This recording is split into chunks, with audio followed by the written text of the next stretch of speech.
Thursday, April 19th. I'm Rim. I'm Scott. And this is Geeknights.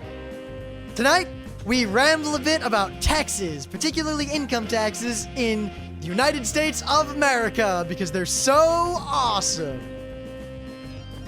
Let's do this. So I haven't been wearing headphones during the show for the past couple of weeks. Yeah, partly because we have a bunch of audio equipment, a bunch of cables, all the fancy stuff laying around, but we kind of got it all ad hoc. So the cable Scott was actually using to sit across the room and still have headphones was probably the most dubious cable we have ever owned. Well, actually, I bought that cable a long time ago, like high school days, so that I could sit in my bed while still wearing headphones attached to the stereo across the room, far away. I used to have a similar cable from when I wanted to record audio from my tape player to some other device in my house. Yep, basically the cable works where on one end there's a big hole, so you can put in your big headphone cable into it, and on the other end is a tiny stick that you put into the stereo to get the music to come out. The holes, Jerry, the holes. The holes. I'm putting this in the non-technical terms. It's Thursday. And it's like 20 feet long, so you can just run around the house all willy-nilly without worrying about it so much. Yeah, the old cable, not working so well. Yep, so now that I'm podcasting, I use this cable to get the headphones from across the room over to the mixer, which is sitting over on the other side of the room. Of course, what happened is after a time, the cable didn't work so well. And I couldn't hear in one ear. And I would have to like twist and turn the connector on the cable in order to hear in both ears. And I'd like unplug it, plug it back in. And it just got worse and worse. You know, you should hear what it sounds like through my headphones, because these are really fancy, expensive, nice headphones that I got as a gift 100 years ago. 15 years ago. Yeah. And I think it was from my brother, in fact. And they're held together by tape and hope, and that's about it. I had also good headphones that I bought for $40, like in high school days. Those are the ones that I used with that cable originally.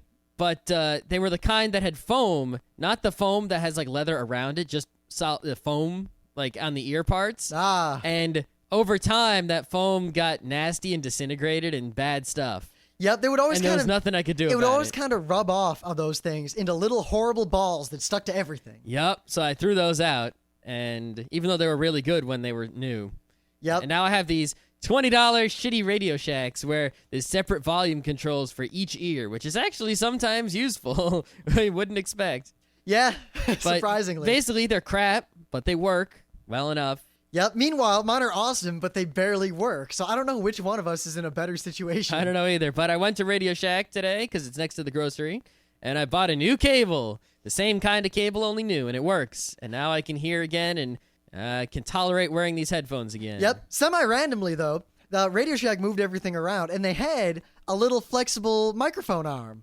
Well, they've always had those. Yeah, but I never really noticed them, and it was actually cheaper than I thought it would be. You from just Radio wanted Shack. to buy something. No, I actually had wanted something like this for a while. I just never noticed it at Radio Shack. I didn't really look too hard. I've seen them there before. Well, I got it, and while I was walking out of the store, I thought, you know, Radio Shack sells crappy microphones that are really light. I wonder if this thing will be able to hold up my very heavy real microphone. I probably don't need to worry about it. I came home, I put it all together, I set it up, and it immediately falls over and droops. So now I have affixed the base to my desk until I get a heavy weight to stick under it. So there's some duct tape action there. That's pretty funny. Yeah, but Scott got the boom, and I kind of got jealous, because it's really nice to have the microphone just hovering in front of you. You don't have to bend over or lean I or mostly anything. got the boom only because now I can have both hands on the laptop or whatever else I'm doing, or, you know, just hands-free without having to hold the stupid microphone. Of course, even better, my final important upgrade, the thing that's bugged me forever, was that I have an awesome CRT, because I bought it, God knows how, like 8 years ago. That means CRT means old-style monitor that's like a TV? Yeah, this thing is gigantic. It weighs an infinite number of pounds. It uses no, because you can lift it. It uses quite a bit of electricity. It makes noises. Sometimes it makes smells. Yep, those things are all true. However, it works very well, and I would have kept it for a lot longer. It doesn't work as well as Rim says it does, but it works well enough. All right, let me put it this way. It works a lot better than the LCD I'm currently looking at. No, not really. Yeah. No, Yeah. that LCD's all right. Have you used this LCD for any amount of time? Because the colors come and go. Well, that's not the LCD's problem. That's the computer. The $20 motherboard. Even when I plug it into the Mac, I get issues with it.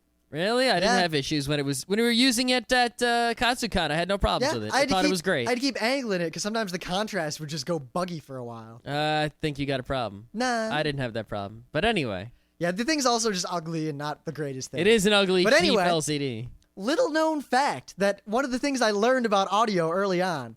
So I got these microphones, and I'm sitting there, and I'm doing recording and trying it out. And then we go to do the show, and I pick up this low hum. And I do a bunch of research, and I try to figure out where this hum's coming from, and I can't isolate it. No ground loops, everything's fine. I'm like, what the hell? Well, I bought these microphones, I get a hum. What's the problem? And then one day, my monitor, I turned it off for some reason, and the hum was gone. And I eventually figured out that because we were using dynamic microphones, the moving, alternating magnetic field from the CRT was moving the actuator in the microphone at a number of hertz equal to my refresh rate. That is true. That's what'll happen. So for anyone out there doing some podcasting action, if you got microphones that are the dynamic variety, which you should, because condenser microphones are for suckers and rich people. Yep. Or professional people, which you aren't. Yeah, but even a lot of professionals actually use dynamic mics because they're not really worse. Yeah, they usually just get high-end, expensive dynamic mics. But anyway, don't use them near a CRT, and get an LCD if you can, because there's no magnets in there. The moral At least no oscillating ones. Well, I'm buying a new computer soon. I talked about this for a while because this computer is barely alive. Barely alive. It's like a miracle computer. 3 more days. It's like the story of Hanukkah. Like 1 bit of oil lasts 8 days. Yeah, this is like 1 shitty ass bit of computer lasts 8 years. I mean, I remember a month ago when I turned this computer off and it didn't turn back on, and then magically it turned back on an hour later. Yeah, that should have been it. Yeah, but real soon I'm gonna buy a new computer. It would have actually, if you think about it, the original plan was you were just gonna replace it with that Mac Mini, but the Mac OS didn't hold up. Yeah, whose idea was that? It was a good idea at the time. Who was that? Everyone else agreed with me. I know. It was a good idea on paper, too. You know what? We both learned from that lesson. I will say it was a good idea on paper because when I actually analyzed it, I agreed with you, and I thought, you know what? Macs are awesome. Screw this non-Mac bullshit.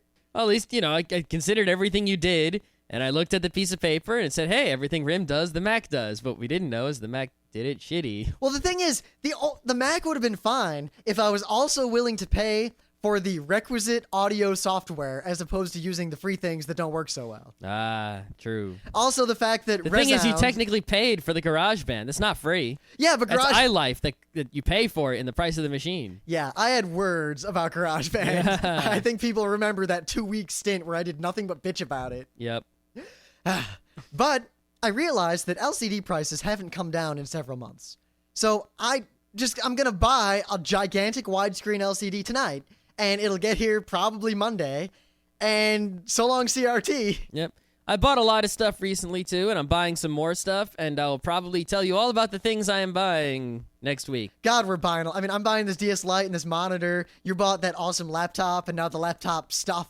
Yeah, I'm buying stuff. We're buying a speaker. We're just going on this spending spree that's probably not going to end well. I'm looking at a new car. Oh, no, I'm not looking that far. You just bought a car. Yeah. You're still paying for that thing. Whatever. Yep. So anyway, in the news, I don't think this is really news to any geeks. I want to bring it up only because it makes me feel incredibly in tune with everything that is awesome, but at the same time, incredibly old. You see, The Simpsons, as of today, is 20 years old. And So wait, 20 years since it was on TV, 20 years since Matt Groening thought about it? 20 years since on April 19th, 1987, on the Tracy Ullman Show, there was a 2-minute animated short So that was the first appearance. Yes.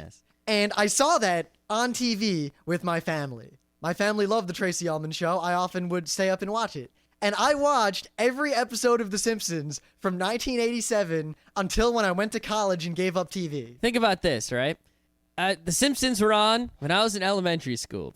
Kids talked about that. Like in 5th grade, I remember kids talking about the episode where he jumped over the gorge on the skateboard. In fact, The Simpsons, when we were young, was controversial. It was controversial. They were like, oh, kids shouldn't be watching this. Yeah, there were parents who would talk to my parents and say things like, how do you let your kids watch that trash? And I'd love to go back in time and show them Family Guy or Robot Chicken or something. And people think that the censors are winning. Yeah. Yeah. But I mean, like, you know, it was controversial because it was a cartoon, and up until then, the closest a cartoon got to having mature themes was the Flintstones. And cartoons Oh, you mean were... the Honeymooners animated? Yes. With dinosaurs? I like the Flintstones, though. You know what? I really like the Flintstones, too. Yeah. A lot more than the Jetsons. See, I like the Jetsons, I but did like the a Jetsons. different way. Remember the movie where they meet? It's not a good movie. It's not that bad. Nah. But anyway, what was I saying? I don't know. Right, Simpsons, old elementary school. Geezers are we. Yes, old we feel. Now However- imagine the people who were like middle-aged when the Simpsons were new. Well, it's like when I How was old are they? I was listening to It's All Politics from NPR News, and they were talking about The Tonight Show, but not with Johnny Carson, but with the guy before him. There was a guy I know, that's what I before? thought. I was like, what? What are you talking about? There's no guy before Johnny Carson. And I never even saw Johnny. I don't watch it now either. I never really watched any of those late shows. I'll admit, until The Daily Show, I hated shows like that. And now I'm supposedly making one, I guess. Wow, I never really thought of that. I mean, if we had... We're imitating something we're not a fan of and we don't watch. The thing is, I'm really a fan of The Daily Show. Yeah, The Daily Show isn't a late show, though. It's different. No, it's not. I figure that it's the successor to the idea of The Late Show, because time shifting has made that idea obsolete in my mind. Yeah. Though, granted, a lot of people don't time shift yet.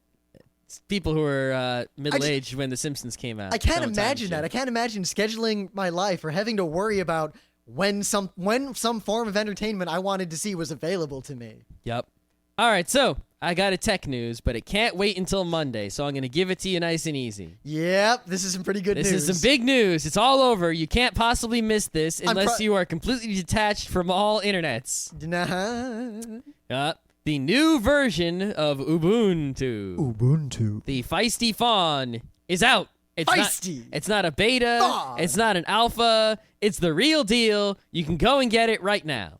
And I gotta say, and this is coming from Captain Cynic of the USS Cynical about any advance in Linux technology. Mr. doesn't update software unless there's a reason. Yeah, or I resisted Firefox up until like 0.9 something. Yeah, I was using Firefox 0.6 when it was Phoenix. So I used it when it was still Phoenix. No, I used Phoenix 0.5. I did. I remember. It might have been 0.7. I used it when it was Phoenix, and then I bitched when they changed it to Firebird. And I didn't call it Firebird. I kept calling it Phoenix. And then they called it Firefox. And then I started saying Firefox. Probably because I like foxes and I like fire. See, that was the point in time where I still believed that name changes wouldn't work. People would just rebel and keep the old name. And now I see the truth in that I like old names and I want to fight to keep them, but it's always a losing battle. When was the last time you called the We the Revolution? Game over. You know what? You know when the last time I called the We the Revolution was? When? On an episode of this show when I said, fuck if I'm going to call it the We. Yeah, okay. So, for anyone out there, if you've never tried Ubuntu, if you're afraid of Linux, if you're anti-Linux, if you tried Linux at one point and you hate it, maybe you already using it, which means you just update and I don't need to tell you anything. It doesn't matter. You should try this. There is it costs you nothing except maybe, I don't know, a half hour of your time, as long as it takes to download a CD. And there's absolutely no risk whatsoever. You cannot possibly ruin your computer. You don't have to erase any of your data. There's no risk at all. You might... Well, theoretically, if you get the free CD from Ubuntu, and the person who packages it has the Asian bird flu, and it gets shipped to you. Okay. And then so you here's lick what you do. Here's what you do. You ready? Step 1, make sure you have a CD burner. Step 2, a blank CD. Step 3, an internet connection. Go to Ubuntu.com. Download... Ubuntu.com. You got to stop saying that. I got to say it. It's really annoying. If you say Ubuntu, I have to say Ubuntu. That actually, it's like hurts when you say that in my headphones. Really? Yes. Doesn't hurt me. Whatever. So you go to Ubuntu.com, you click on, you go follow the links to the download section, and it'll say, what release do you want? You want Desktop Edition 7.04, which means April 07, 704. Ooh. Yeah. Ubuntu. What type of computer do you have? You say you have a standard personal computer, but you might have another kind. Just choose. Yep, you'll know, because if you It's, don't... it's the simplest form. Then it says, where do you live? You pick a country, and then you click Start Download. It will download an ISO file. You need to burn this ISO file to a CD. The way you do that is you use something like Nero or Roxio Or, I forget the name of it, but I've installed it on every Windows PC I've ever used. I'll post in the forums a link to it. But there's a thing you can download that, because Windows 2000 and XP, it might have been just XP, I don't remember, can burn ISOs natively with no software. However, Microsoft hid that from you, and you have to install a program that will open it up. Yep. But anyway, you burn this ISO file to a CD. Congratulations. Now you take the CD, and you keep it in your CD-ROM. You don't take it out. You restart your computer. Your computer should boot not from your hard drive, but from the CD. If it does not boot from the CD and it just boots into Windows normally or boots into Mac normally, then you have to do you have to change your BIOS or hold some key combination or go to your boot menu to tell your computer to boot from the CD-ROM before it boots from the hard drive. In fact, if you are unable to make it boot, post in our forum, and we or someone will help you. Yes, I will tell you what you need to do to make it boot from the CD, but in most cases, it should just boot from the CD. It might take a while, but it'll boot from the CD, and you'll say, I would like to install or run Ubuntu Linux.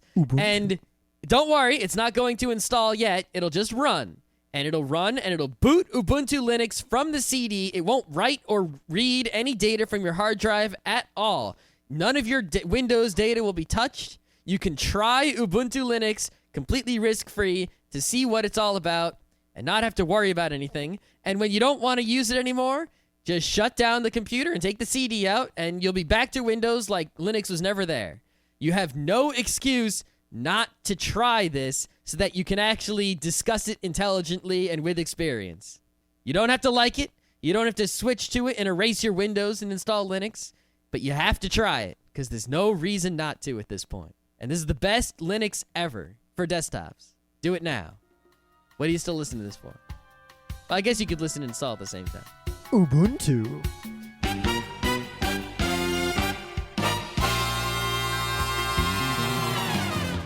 Things of the day. Now, because it was the 20th anniversary of The Simpsons, I figured I should have another anniversary kind of thing for my thing of the day. Well, it just so happens that this week was the 1-year anniversary of probably one of the oddest, funniest, saddest, and most painful to think about things that I've really ever seen on the internet. To talk about how significant this is, it was the only place that this existed on the internet was a story on FARC, basically. And Yep. I don't read FARC. I get FARC via other people talking about it. And I remember this. That's how big it was. Now, basically, someone posted, he was a total Farker, and he posted the following to FARC. Now, the way FARC works is if you post something, it's kind of like Dig, whatever, you submit stories, and it appears in Total Farc, where only the super nerds who pay for Total Farc, which... It costs real money. Yeah, it's like $5. It's almost nothing. But it's real money. Well, the thing is, basically, you see everything that's submitted to FARC. If you need to kill some time on the internet, Total Farc is still, by far, the best way. Well, no, you can go to Dig and click the upcoming stories, which is just as crazy. I don't know. I think FARC is better because you get more of the information in a much more condensed and immediate form. Perhaps. But either way, it's a whole bunch of crap at a whole little bit of space. Well, someone posted under the advice category, quote, I am stuck to my chair. I'm so very scared. Help. Uh-huh. And immediately in that, he made a post. And the post is, I'm going to read it as exactly. All right. Without going into too much detail, here's the situation. I am total farking in my boxers and sitting on a chair that has slightly spaced out planks. Suffice to say, that part of me is now lodged, and any attempt to move just pinches the crap out of me. Can't move, need advice. Soonish. Oh God, it hurts. Okay, it's still funny. The second post is, haha, pull hard, take video. The third post is a picture of Nelson from The Simpsons. And what follows over the course of a far too many posts is the people who were on Total Fark at the time, and then Real Fark, because this was green-lighted to the main page, trying to help this gentleman get out of the situation. The situation was basically he has this kind of chair, and the chair... There's a picture of the chair, in case you can't imagine it. You can just go to the thread. In fact, the end of this saga is a picture the guy took of himself flipping off the chair. Not backflipping, middle finger flipping. It's this kind of chair where the seat is made out of like 3 or 4 pieces of wood, like slats, and there's tiny gaps between them. Now the guy is kind of heavy, so he sits down, and the gaps all kind of spread out a little bit. And if they pinch around something or something gets pushed in there from using the chair, you get up, the slats come back together and pinch it. So why didn't he just sit down some more to spread them out again? He tried, and then as soon as he tried to get back up, it pinched again. Well, you sit down, you lift up the boys, and then... He tried, and basically the thread is people saying smart things like we're saying. Well, have you tried this? Why don't you just do this? And he tries things, and they don't work, and they're stuck in there pretty deep. The slats are pretty widely... it's not a good situation. Uh-oh. And the epic saga that unfolded with people submitting various ideas... The point at which I laughed out loud, because I was still working at IBM at the time, and I was just sitting in my office following this thread over the course of... is right away someone's like, well, what's within reach of you? And the guy says what he can get to. And someone's like, should I call 911, whatever? And one guy says, I see you have access to matches. The chair is made of wood, right? Set it on fire, problem solved. So true. But yeah, this is a great moment in internet history that should be remembered for years to come, and recognizing it on its anniversary is pretty good because people who didn't see it the first time can go back and see it again. And while I'm against old news, and if someone would have come up to me and said, hey, did you hear about this guy? I would have been like, that is such old news. But saying, hey, there's old news to check out in case you missed it is okay. So on Fark, on the anniversary, they had a thread, the 1-year anniversary of one of the funniest Fark threads of all time. And early on in this thread, there was someone who hadn't seen the original thread, who saw a picture of the chair and basically said, oh my God, I had a chair exactly like that. Fuck that chair. That happened all the time. And oh my God, I just noticed there's a picture of a chain link fence with 2 tennis balls stuck in it. So this is a lesson to everyone. If you buy chairs, do not buy chairs made with wood slats. Yes. And do not sit in them in your boxers. Get a office chair with a nice cushion. Yes. You see, remember, the operative thing here is that, one, the guy was using his computer in his boxers for long enough for the nuts to migrate into that little crack. Yeah. Yeah. And 2, this is, if you can't visualize the situation, anyone who's used a trackball, especially an older one, a lot of times the edges of the trackball would like catch your finger and pinch you. It's a lot like that. Imagine Only that worse. happening to your nuts. Oh, your scrotum. I don't imagine the actual nuts getting stuck in there. I will point out because he actually did post a picture of the business.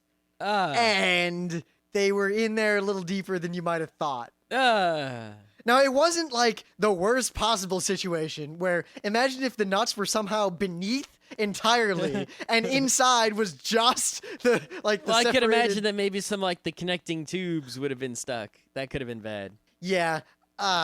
This thread was hilarious and horrible. And the funniest part of all this is that Fark made this thread linking to the original thread on the anniversary. Now, the original thread had been archived on Fark, so it was either on a different server or handled a different way. The traffic from the main thing pointing to that, Fark farked itself and brought its own archive down from the number of people clicking on this old thread. Awesome. Super awesome. All right. Oh my God. I just saw one of the old pictures and I'm laughing. It's an Oregon Trail screenshot and they're in the river and the river's flooded and it says, Big Z2K got his nutsack stuck in a chair. Okay. Anyway. So by comparison, my thing of the day is chump change, but still funny. That's okay, because you've punned me a couple times on things of the day. Yeah. It's a photograph of a mobile billboard, and the billboard has a picture of a cop with a radar gun pointing straight at you. And it says, speeding. What's your excuse? ? And I can't tell if it's actually spray painted on the sign or if it's photoshopped onto the sign, but it doesn't matter. What it says on the sign in spray paint, or what looks like spray paint, is helping you bastards pay for donuts, smiley face. I got to admit, I laughed out loud. I laughed quite a bit when I saw this one, and if you're not laughing now, go take a look and then laugh, because it's funny and true. The fact that the smiley face is a little off-center and a little crooked, for some reason, that is the exact thing that did it to me. Yeah, just the way the smiley face is painted, like, is just perfect. Sort of like in that I am confident that this box contains cell phones, just the way the spider was grabbing his entire eyeball. I just was thinking about that. Yeah. That's the example I always go to for, visual, like, image humor. Like, when the image itself, regardless of what the joke is funny, just to look at it, All right. Today. So, for those of you who live in the United States, you're aware that very recently taxes were due. Weren't they due this week? Yeah, the 17th. Mm-hmm. New York State, being bitches, said, they're due the 16th, but they were actually due the 17th. But I won't get into that. No. But yeah, I don't know really how taxes work in other countries so much. I know you pay a lot more of them, and some places a lot less. But most as places a result, a lot more. The thing is, a lot of the places that you pay a lot more, it seems like you get more back per dollar. It's a tough call. We'd have to actually do some math to figure that out. Well, but just in terms of, I look at the social services that I see in various socialist and semi-socialist countries, and not saying that they're all the greatest places to live, but a lot of them, it seems like not only do they take more of your money, but they deal with the money more efficiently, and you get enough back to where it's worth it. I think what it is that they spend most of the money on the people, like the citizens, as opposed to we spend the money on stuff. It's just not stuff that the citizens Oh, you mean see. like foreign wars of occupation? Well, no, not just that. 'Cause Yeah. percentage-wise, that's not so much. I'm talking about stuff like farm subsidies, where if you're a farmer, you notice. If you're not a farmer, you don't notice. Or stuff that you don't realize the government's paying for, like keeping airlines in business. Stuff like that. That's where a lot of our money goes, into bullshit. Instead of other countries, they spend their money on things that go directly to people, like medicine goes directly to people, or school, which we do spend money on school, but not as much. Yep. Now, we're not going to get into a whole argument about socialism and taxes and capitalism and all those things, No. because our views are complex, to put it lightly. Yes, we're going to talk about the actual process of filing taxes in the United States and how not to be stupid about it. Yeah. Now, we're not going to go into detail about how it actually works on the deep down. Yeah, we're not going to give talk tax about advice either, because I don't think we're allowed to do that. Yeah. legally. And also, the advice I would give would pretty much be just fill out the form and mail it. It's not hard. That's my advice also. But more, especially to those of you who aren't USians, I don't think you understand the sheer level of incompetence, ignorance, stupidity, poor planning, hysteria, and just mass chaos that goes with paying taxes every year. Yep. Also, how absolutely and crazily complicated taxes can be in the United States. Can be, but don't have to be unless you do weird shit with your Yeah, money. like own a house or go to school. Exactly. But actually, if anyone is in another country in this episode, maybe you should listen just because it'll be interesting to hear how our taxes work and why we're crazy about them. But I want to hear how your taxes work, because I really have no idea about anyone else, just like you probably have no idea about us. Now, very briefly, the United States is ostensibly a federalist system. And I say ostensibly with the weight of 10 years of anger on my part. Only 10? Well, because I wasn't aware of how I felt about that issue until I learned a lot more about it. Well, Not yes. getting into that. But we have states and we have a federal We have government. towns, too. Oh, yeah, no, I'll talk about fucking Yonkers. God damn. We have Yonkers. towns, states, and the federal government itself. And you have to pay taxes to all three of these government bodies. Well, usually only two. That is one Usually only saving two. grace. But you see, Scott and I, are residents of the city of Beacon. We are also residents of the County Dutchess. We are also residents of the state of New York. We are also residents of the United States of America. and that's about it. And every piece along the way is semi-autonomous. You see, it's changed over the years, but generally, in the United States, each state is, on most matters, an entirely separate entity, like its own tiny country. and it can administer itself within certain guidelines however so it wants. And some states are kind of weird. Yeah, every state's different in many ways. Yep. And not just in the way people act, but in the way the laws are. There are a lot of things that are legal in one state or illegal in another state. Or like we were talking about in the forums. In Michigan, you can just go get a handgun license by filling out a form. In New York, you can't get a gun. In New York City, you double can't get a gun. Or like in Florida, you can get fireworks, and in New York, you can get sparklers if you're lucky. Yep. In Not Tennessee, even. you can get what are effectively explosives. And in Connecticut, you can't get anything. Yep. In New York, you can't even get those little snakes that don't do anything except start a small fire. Yeah. God. In some states, you can buy alcohol anywhere at any time. In some states, you can't buy it on Sunday. You know. I actually was a little bit chagrined once when I moved out of Michigan, where literally you just buy alcohol at the grocery store. You don't even think about it. And liquor at the grocery So store. I went like to Bodak. So I went to a grocery store outside of the state once, and I was like, "Where's the booze section?" And the guy looked at me with this look of, "What the fuck is wrong with you?" Yeah. So the states are all different and all that, and each state collects taxes. The federal government, on top of that, collects its own taxes, some of which goes to the states, some of which goes to federal stuff, some of which goes to paying off the national debt. Not going to get into that either. We're not going to talk about where the money goes. We're going to talk about how they take the money from you, not how they use it. Yep. And also, towns and cities, some of them take taxes. And this is just the income tax, the tax that is taken off of any wages anyone makes in the United States. Yes. The way this works is, technically, they could do an income tax where every year they come along and they say, how much money did you make? Well, this is how much money we're going to take from you. And the problem with that is, of course, if I made, say, $1 million in a year, which I don't make anywhere close to that, and they came along at the end of the year and they said, all right, how much money did you make this year? And I'd say, $1 million. They would say, you owe us $200,000. I'd be like, well, I spent the $1 million, so now I can't give you. And that would be a big problem because pretty much everyone would spend all their money. No one would have enough left over to pay the tax, and it would ruin the whole thing because they wouldn't have enough money to run the government. Yes, the thing you have to keep in your mind is that the majority of Americans don't understand how the taxes work, for one. 2, don't understand how to do them or file them. And 3, have no concept of actually paying attention to what you spend money on or budgeting or anything. Yeah, we should use that SNL as the thing of the day. Oh my God. Yeah, so the way it works is they have withholding. You fill out a form whenever you get a job, and you can change you can refill out the form almost any time you want. Basically, the government will take the amount of money that, based on a very rough metric, they think you are going to owe over the course of the year, and they take it out bit by bit of each of your paychecks, so you don't have to worry about it. So you can write on this form, for instance, the number 0, which says, okay, government, take out a crap ton of money from my paycheck every month, every paycheck, however often you get paid.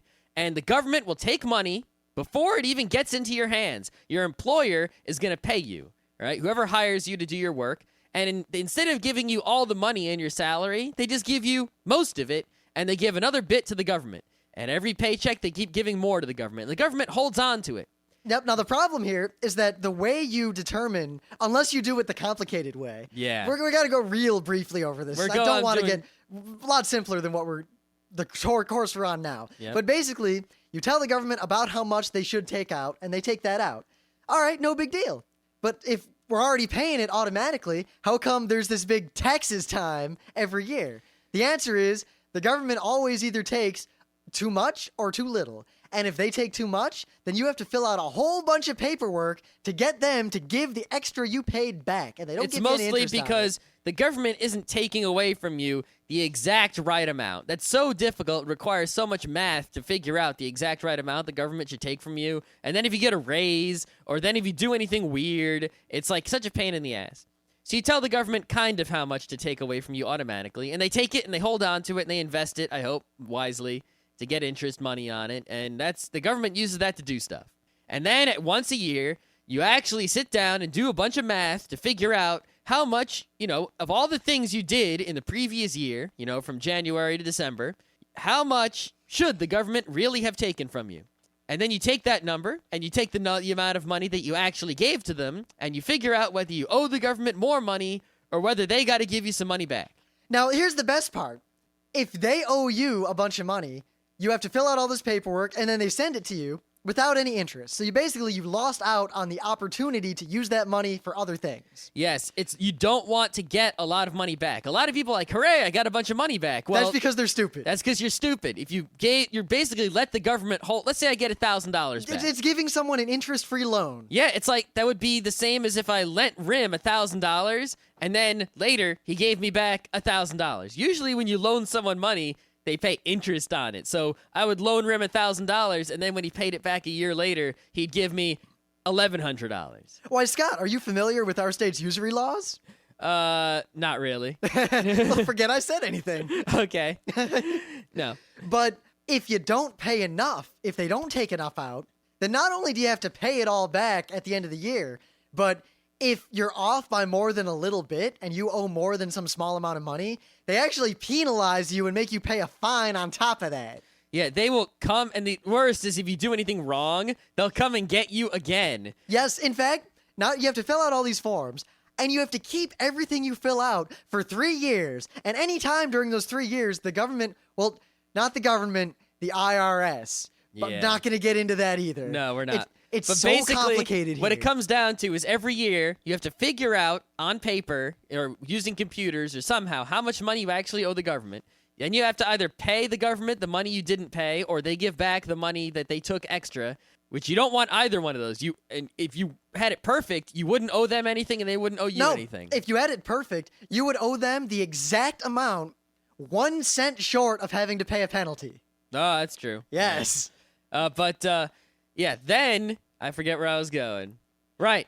If you mess up and you do this math wrong at all, there's a chance that they might notice you did the math wrong. Usually you have to do it really wrong for them to be a problem. Yeah, But- also, even if you do it wrong, they're not going to do much to you except fix it and amend how much money you owe or get back. But there is a chance that if you do it really wrong, you could go to jail. You could be in serious shit for doing it wrong. Now, or luckily- lying or anything like See, that. luckily, the vast majority of people who get audited by these sorts of checks and get in a lot of trouble didn't just make an honest mistake. They were actively trying to scam. Yes, a lot of people, you see, because the government is nice in that they let you do this math. Instead of them doing the math for everyone and investigating your personal business, they let you fill out the paperwork to tell them how much money you owe the government according to all the rules that they set forth. Despite the fact that the numbers you put in are filed with the government anyway. So they already have a lot of this information. They just haven't put 2 and 2 together unless they really feel like doing so.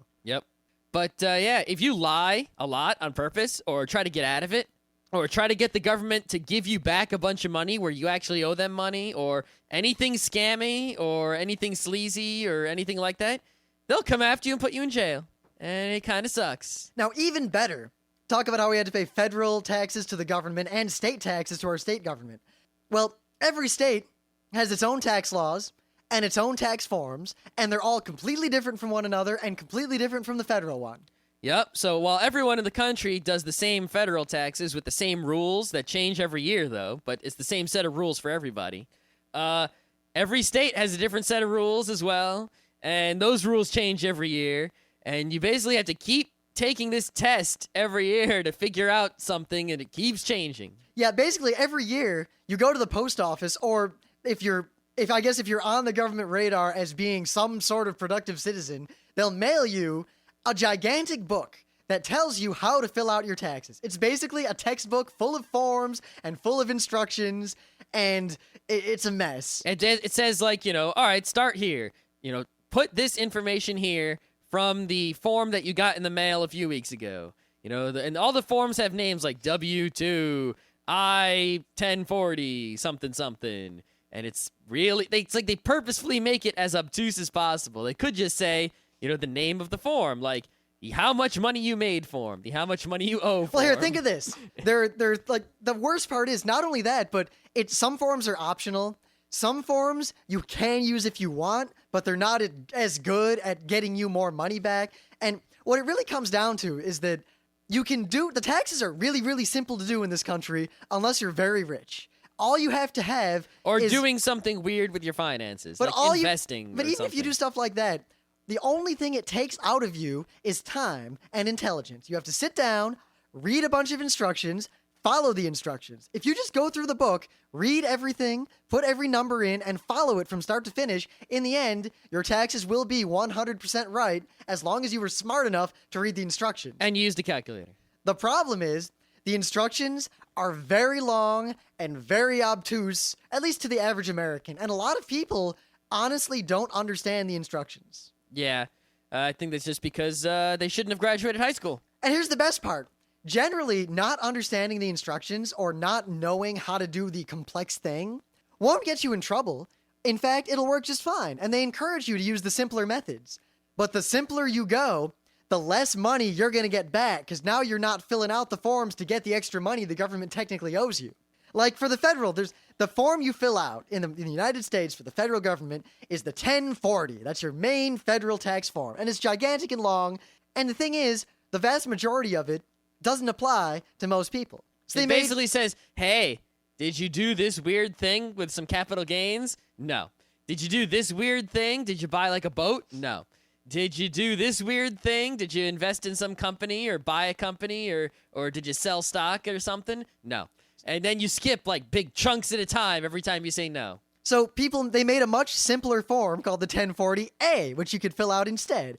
Now, there's rules. Some people aren't allowed to use that form. Just like there's also an EZ form, which is really easy. Oh, God. See, they made... But hardly anyone's allowed to use that. Actually, no. Most Americans qualify for that. Really? I used to qualify for it, but not anymore. Well, remember, there's qualifications where if you don't meet them, you can't use the easy form.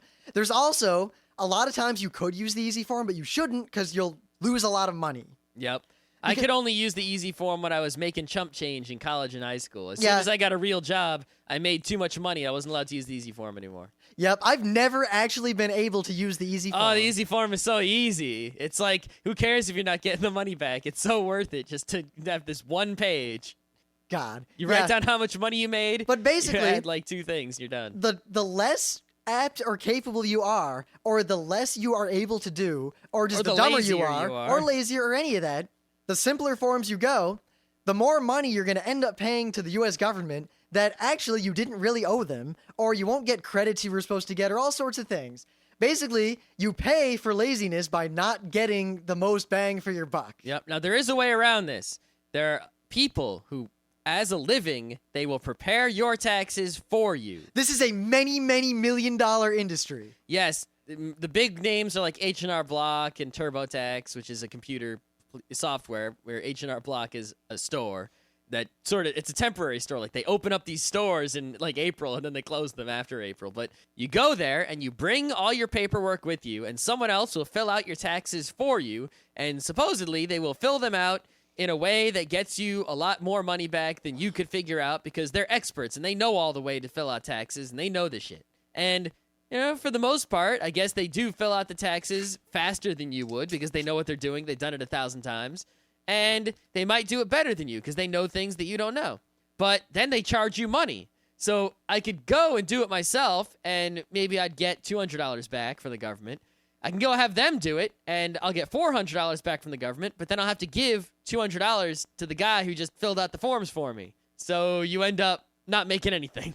See, now, my entire life, I've always done my taxes entirely by myself. Even when I didn't really have a job in high school, but right after high school, when I got my first job, I just right away sat down, tried the 1040 Easy, found out I couldn't use the 1040 Easy because I cashed a bunch of bonds for college to buy a computer. Yeah. Used the 1040A, used the 1040A the next year, and now I fill out a regular 1040. Yep. I just, in high school, in like the days I said I used the 1040 Easy, which is really easy, and I just didn't care because the amount of money was so small. Now, here's the best part about all this. Most Americans wait until pretty much the day before to suddenly decide to do their taxes. And actually, all the post offices are usually open on the tax deadline until midnight. Yep. And you'll try to go to a post office on the day taxes are due, and there'll be an infinite number of people there, and mailboxes will fill up. Like, you'll go to a mailbox in the street, and it'll be full. Well, see, here's the thing. I can't blame people for mailing it at the last second. Because let's say you can do your taxes in January if you want, which I did them in February or March. I don't remember. But let's say I owe the government $100 extra this year, right? Because I didn't pay enough. They didn't take enough out of my paycheck. if I file in January, I'm going to owe them $100 in January. You got to pay right away. I'd have to send a check with the forms. If I wait until the last second, then the government holds on to my money for less time, so that's better. That doesn't excuse you doing the math at the last second. You could do the math as soon as the year is over. The math isn't going to change. So mailing it on the last day, I can't blame people for that, because you should mail it at the last possible second if you owe the government money. Actually, what I usually do is I file my federal return real early, because they always owe me a bunch of money. Yes. No matter what I If do... they owe you money, you want to send it as soon as possible to get that money back as soon as possible. Well, the feds always just screw up and take too much, no matter what I do. Yeah. But the state of New York is spot on, and every year I'm within like $5 or $10. New York State only owed me $80 this year, which is the most ever. Like, last year they owed me like 50 cents. This year they owed me $24. However, that was because, one, and fucking Yonkers. So when I first moved to New York, I had to fill out this crazy, stupid, long form for New York State taxes. And it was doubly complicated because I had also had a job in Michigan that year, and Michigan didn't care. So Michigan was easy to deal with. New York was like, you worked in another state? Well, good luck. Fill out this and this and this and this and this and this and this, you asshole. How dare you work in another state? But there was this whole section where, one, it was like, if you were a resident of New York City, oh my God, extra paperwork. All right, I expect that. New York City, the best city in the world with crazy number of people there. All right. If you live in Yonkers, all this crazy stuff. And I thought, Yonkers? And then it said, if you work in Yonkers but do not live in Yonkers. If you work in Yonkers and live in Yonkers. What? And then I just always laughed like, hey, Yonkers. Haha, that's a funny name for a place. And wow, they have weird taxes. Well, I didn't really think about it until tax time this year. But the new job I got, my office is in Yonkers. Oh, and fun. I that totally didn't even think about it until I sat down to do my taxes. And I was like, up, work in Yonkers. And I'm about to put 0, and then I think, oh, fuck. But, so, with the Yonkers tax, it was dead even. I owed New York State nothing. It was like a 5-cent thing. It was perfect. I had done it right. For the first time ever, I was perfectly set. And then I noticed that there's a credit if you make less than like $100,000 in Yonkers. And I qualified for it because I'm a man and an adult and I have a job and all that business. Mm. And the credit was just enough to get me like $20 back. All right. Yeah. Yeah, Yonkers charges like this .something% tax on any money anyone makes in the city if they don't live there. Yep. Unlike Rim, I do my taxes with software instead of doing it on paper just because I don't do anything on paper. I avoid paper at basically every possible turn. The reason I use paper is really stupid, and I'm not going to use paper next year. Yeah. I feel dumb, so I'm not even going to bother telling you guys why I do it the longhand way. It's some reason that you won't be able to defend. Oh, no, I can defend it. Here's the problem. I e-filed online with all the online stuff for free, but I did it when I was at RIT. And then the next year, I thought, all right, I'm going to e-file again. And I went in, and basically to e-file again, I had to have a few exact numbers from certain fields from my previous e-filing. You know, if you forget those, there's still ways you can get in. Oh, I know, but that year I waited until the last minute, and by then it was too late. And the paperwork I would have had to fill out to be able to e-file, I couldn't do it in time. It wasn't worth it, so I had to do it longhand. And then I stashed the papers somewhere, forgot about them, lost them. The next year, this year, e-file, crap, I still don't have the numbers, and I waited too long. God damn it. This year, I got the fucking papers. They're sitting in my file folder. I'm ready for next year. Yeah, see, when I e-file, I always, at the end, when it says print out the stuff, I print out the stuff, and then I keep it. And then next year, when it says, hey, do you remember these numbers? I go back to the printout from last year, and there they are. I just hate keeping records, and I tend to throw things away right away. I still need to get a file cabinet, because right now I have just a pile of papers that's not too good. Yeah. I need to go through that. My file cabinet is slowly becoming disorganized. But yeah, when you do it online, it's a lot, I guess, easier on the brain, even though it's not the best. What you do is, first you have to find a website to do it. There are a bunch of websites to do it at. And I do TurboTax because I trust it more than the others, even though I don't like the company and I think they're evil. But I know that they're not going to fuck me, and I know that it's going to work, and I'm not going to get screwed. I have a bone to pick about that. Now, I'm going to go over this issue very briefly, but here's an example for all of you foreigners out there, all of you non-citizens of the proud and wonderful United States of America. You see, the IRS, and you do taxes through this organization called the IRS. The Internal Revenue Service.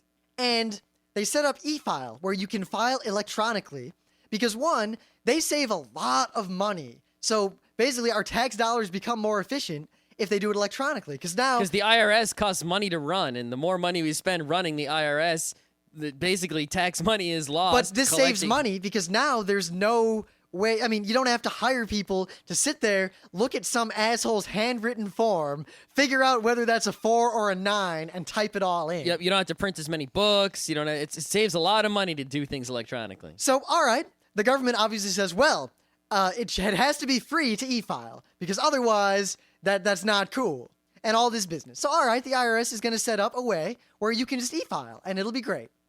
The companies that do taxes for people made a big stink and lobbied and basically forced the government, because the government can't compete with private industry, even though this private industry exists solely because of a required thing that all American citizens have to do to interface with their government. Yep. They basically got it set up that the IRS is not allowed to let you e-file with them directly for free. Instead, you have to go to one of these companies. Now, the agreement was that, all right, these companies have to offer a free way of e-filing. And these companies hide that fucker as best they can in like the bottom back corner of their website. Yeah, some of them don't link to it at all. Some of them, I swear to God, they have a website. You can pay for them to do your taxes and do it online. You have to find the website they have up that is not linked to by them anywhere that lets you do it the free way. Yes, for example, you go to TurboTax.com. TurboTax.com says, hey, you want to file your taxes with TurboTax? You can spend $10 to get this. You can spend $30 and we'll do it even better. You can spend $50 and we'll do it the best we can. Hallelujah. If you go to the IRS website, there's a link there to TurboTax in the back door of TurboTax that lets you use TurboTax for free because they have to. That's the only way to do it, is to go in the secret back door. If you end up paying money to use TurboTax, you're a fool because you didn't have to. Now, the other great thing is that there's no such rule for the state taxes. So every place, they'll do your federal taxes, and then they say, you want to do your state taxes with us too? Only $20. Yep, and the thing is, I ended up actually having to pay to do the state taxes because some places will do the state taxes for free, but they have rules, like, we'll do this state tax for New York for free if you make less than X dollars, or we'll do these states, Connecticut, California, Kentucky, Ohio, for free if you make less than $30,000. So depending on how much you make and where you live, you might be able to do your state taxes for free online somewhere. But I now make enough money where I can't. So I had to pay money to do the state taxes online. And I just said, fuck it. And I just paid it. It was $20. Big deal. Thing is, next year I'm probably going to pay because I'm not, it's not that hard to do your taxes. And all the people who panic about it, I think are just lazy or not that bright. Yeah, when you do however, New York state taxes are so stupidly obtuse. It sucks to do them. It is painful. That's the reason I do it online. Because when you do it online, all it does is, hey, it asks you a question in almost plain English. And unless you're an idiot and you don't know anything about your own finances, in which case you have a problem, it's easy to answer all these questions. Yes or no, most of them. And the ones that aren't yes or no are like, type in your name, type in how much money you made. You just go down the list, and it keeps asking you questions one after another. It asks you so many questions, though, it takes like 90 minutes to do the whole thing. But when you're done, it says, okay, you're done. Here's how much money. Click OK. Type in your credit card number. Now, here's the thing that got me. When I first e-filed, way back, and I thought it was great. So I did my federal taxes, and it was free. And then it comes up with the state tax. It says, you want to pay $20 to do the state? And I said, you know what? Fuck you. I'll do the state ones in paper. So I said no. And then it popped up another window that said, warning. Many states will not accept or will blah, blah, blah. And it basically said that if I e-file federal and try to file state paper, that it'll mess up my taxes and I'll have trouble down the road, which, as far as I can tell, is as close to a lie as they can legally get. And that infuriated me. Yeah, it's pretty much a lie. Because I saw through it, but I think a lot of people wouldn't, because it comes on with an air of authority, and you wouldn't think that people would lie outright about something like that. Yeah, it's a good thing my friend's dad is a tax lawyer. If I actually saw that message, I would have called him up and been like, hey. And he would have been like, huh? Yeah, luckily for the first time in a long time, I didn't have to do anything complicated for my taxes, so I didn't have to worry. Not like when we moved and I had to deal with all those moving things to get money back. Yeah, what it comes down to is, you can take your standard deduction or you can itemize your deductions. We're not going to get into what I know. Basically, you can either take a default value for a lot of things, or you can figure it out manually. And figuring it out manually can save you a lot of money, but it's very hard to do, and you have to keep records of every goddamn thing you do all year. The other thing is, even if I figured it out manually, I know the answer to figuring it out manually is less than the default value. So I always take the default value until I do something weird where that'll make my manual answer increase. I've actually done it manually twice. I mean, I do try to do it manually, but it very quickly, as soon as I do all the big ticket items, it's like, there's no way I'm going to beat the default number, and I stop, and I just go with the default. Yeah, it's like you just check it every year to make sure. Now, we're talking about the income tax. Now, remember that in America, we also have sales taxes, property taxes, gas taxes that are separate. Yeah, well, sales taxes, basically, whenever you buy something, the price goes up. So, like in New York State, it's like 8% tax, I think we pay. I don't even know. In So Michigan, it was if I 6. buy something, if I buy a $100 video game, that doesn't exist. There's no $100 video game. But all right, let's say I buy Geo. All right, let's say I buy two $50 video games at the video game store, right? The guy will say, $108, please. That's the sales tax. Now, the thing is, sales taxes are almost always state taxes. And here's the fun bit that relates to the internet. Every state has a different sales tax. Go Delaware. Not only is every state different in that regard, but there is an idea called a use tax. And basically, in America, if I live in New York, let's say I buy a computer online, and they don't charge the sales tax online because they're not in New York. They don't want to deal with New York's bullshit. Yeah, I I bought a computer from some computer company in If I Kentucky. don't, on my own, keep track of every single thing I buy online where sales tax was not charged for New York, I have to report that and pay a use tax on it. Furthermore, it's not just online. Say I drive, or I'm on a road trip, and I pass through, I don't know, Pennsylvania. Delaware. I'll say Pennsylvania. Fine. And in Pennsylvania, I buy something, and then I bring it back to New York and use it. In many cases, I have to report that and pay a use tax on it technically. Furthermore, in some cases, if you go to a different county in the same state and buy like clothes there, you have to report that. It's such a bullshit thing, and it's so complicated and stupid, but the government is your friend, like the computer, and the government wants to help you and make it easy. So the option is either keep track of it all, and based on all your receipts and everything, report the exact amount you owe.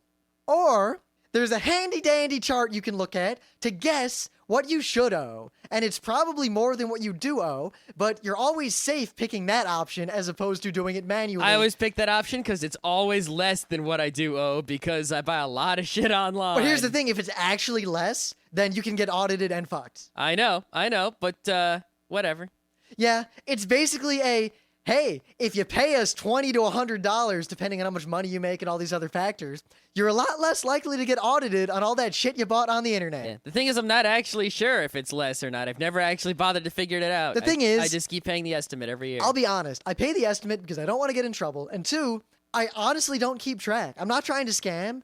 I'm not going to keep track of every single thing I buy for a year and whether or not I bought it on a site in New York and whether or not sales tax was paid and to what state it was paid and what I'm supposed to owe. And I'm not going to do that. Yeah, I think that's entirely unreasonable to expect anyone to keep track of everything they buy, and where the things they buy and how much tax they paid on it. That's just completely unreasonable, and I refuse to do it no matter what. If they come after me for it, I'm just going to do some Gandhi action on them. We'll have a great show if that ever happens. Yeah. But, yeah, Delaware is a great state because they don't charge sales tax. So you can just go to Delaware, buy a TV, and if you ignore the use tax, you can just bring it back to whatever state you live in. And, 2 video games in Delaware cost $100. All right, we've gone on long if it's enough. 99 cents in Delaware and you give them $1, they give you 1 penny back. We've gone on long enough, I think. Yeah, Delaware. That was entirely incoherent and rambling. We didn't really have a point, a moral, a lesson, or anything. Well, I think the point is stupid people don't know how to use taxes. But they still suck to do even if you're smart. People in other countries now understand how American taxes kind of work, barely, sort of. No, all they understand is that it's a frustrating and complicated process that sucks. And we just did it and had to do it, and yeah. I think one of my favorite tax jokes ever was on The Simpsons way back when it's tax time. And the news has this thing about everybody's rushing, doing their taxes at the last minute. And Homer sits there and says, "Peh, suckers, I did my taxes last year." All right. So, one last thing before we're done here. This Saturday, so if this is Thursday night, we're recording this. Tomorrow's Friday. The next day is Saturday. The 21st, the penultimate Rim waiting for buying his computer day. The 21st of April, 2007, from 1 p.m. to 1 a.m. Yes, weird hours. At Marist College University. You can find Marist. Yeah, Marist, M-A-R-I-S-T, in New York State. It's in the mid-Hudson Valley, kind of downstate, near the Hudson River. Yes, kind of near where we live, near the city of Poughkeepsie. It's over there. We are going to be there because they're having an event called Gaming for Hope that we went to it last year as well. Basically, it's just a nice gaming party. They got console games. They got LAN parties. They have generally copious amounts of various caffeinated beverages. Yep, and it's free, absolutely free. Yep, there's a suggested donation, and the money goes to a good cause. Yep, they have raffles and they sell pizza and stuff in order to make money. Oh God, they sold pizza like at 8 different intervals throughout last time. It was great. Yep. And they take all that money and they donate it to Child's Play, so they're not actually making anything off of it. And it's basically a school gymnasium full of gamers for 12 hours. It's a lot of fun. We'll be there. If you're anywhere within driving range, you should probably go as well for fun. It's well worth it. We're going to bring a bunch of German board games. We'll probably have our DSs. Yep, definitely a lot of DS action going on. Last year, I remember it was just after Tetris came out. And Metroid Hunters. Yeah, but it was mostly Tetris action that was going on. And we played a lot of Mario Kart, too. And I schooled a bunch of nubs, though I think my skills have dropped off since I haven't played the game in like 7 months. Yeah, I'm sure that this year there'll be probably some Puzzle Quest if you have it. We don't have it. Some Diddy Kong. Probably still some Tetris. Yep. I don't know. Pokemon's not going to be out yet, huh? So probably not Pokemon's yet, but it's going to be a fun time this Saturday at Marist. So gamingforhope.com. And also, if you have to be around New York City, Scott, Emily, and I are going to the Mets game on Sunday. Not that you would have any way of finding us. No. Where are we going to sit? I've never sat like... I got the tickets, but they're out of reach, so I'm not going to bother looking. I don't even know. Okay. I've never actually sat in the red seats before, which are the highest up seats. Because at Shea Stadium, it's like orange is the closest seats, then blue, then green, then red. And red is the upper deck, like upper deck. I figure Emily got them super cheap, and we have nothing else to do, and it'll be a fun day. Plus, it's going to be sunny. Goddamn. Yep. Even if the game sucks, which I don't think it will, I always like going to a baseball game, just sit outside in the warmness and... Yeah? But if enjoy the enjoyment. If you're a super fan, and for whatever reason you can't get to Gaming for Hope, and you really want to hang out with us, let us know, and we'll be around that game. Yeah, you can go to Shea Stadium on Sunday, and maybe we'll see you after. We can take the subway somewhere, have some fun. Yeah, if we're doing anything, maybe we'll get a group and go do something fun in Manhattan. We don't know. Yeah, Sunday at 3 p.m. in the city. I forget the name of the bar, but there's going to be an Ubuntu Feisty Fawn release party. It's going to be a Feisty Fawn release party, and I don't know where it is, but you can look it up on the internet. There's a whole website full of Feisty release party information. Can't say if we'll be there or not, because we're still debating. We could take the train down, we could drive. Yep. There's also going to be a Feisty release party in Rochester, but I don't know any other information about it at all. And I don't know when or where or anything, but there is going to be one. So check that one out also. Heck, wherever you live, look for the Feisty release party. Yeah, because you'll meet, if nothing else, you'll meet a bunch of people who would be more than glad to help you install Feisty. Or you'll find the geeks who live nearby. If you think you live somewhere where there are no geeks, check to see if there's a party near you and go to it.